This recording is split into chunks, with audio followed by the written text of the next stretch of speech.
राम नाम गुण गाले रे मानवा कर जन पाप के कमाइए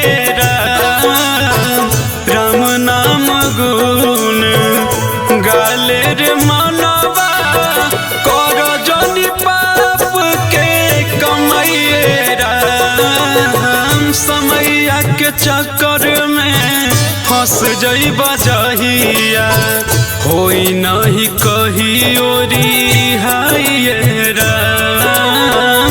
समैया के चक्कर में फंस जइबा जहिया होई नहीं कही ओरी हाय राम।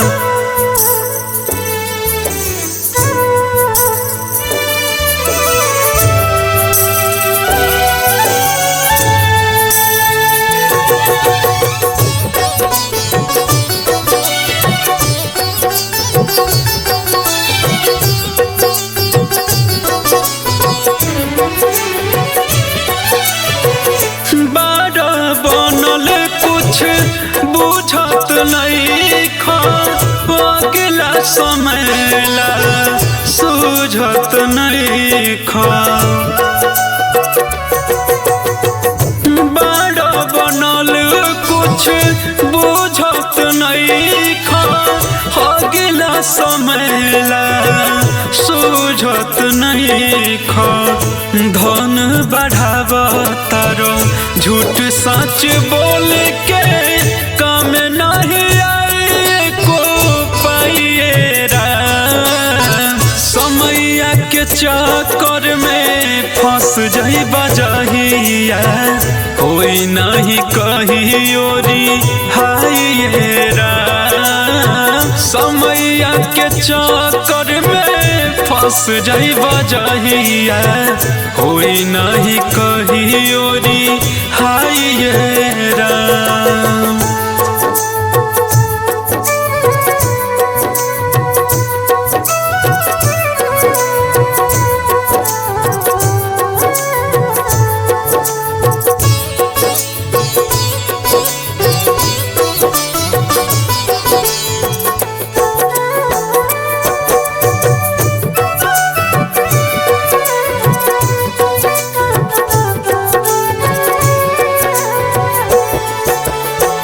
अजय चंदेश्वर कहे सोची बतिया भोगे लग बजहिया काटी न रतिया।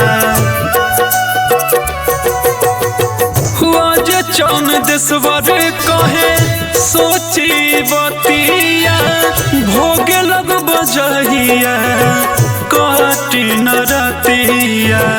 अभियो से धर्म कलय तनवा सुनावे वीरेंद्र गाइए राम। समैया के चक्कर में फंस जइबा जहिया होई नहीं कही ओरी हाय राम।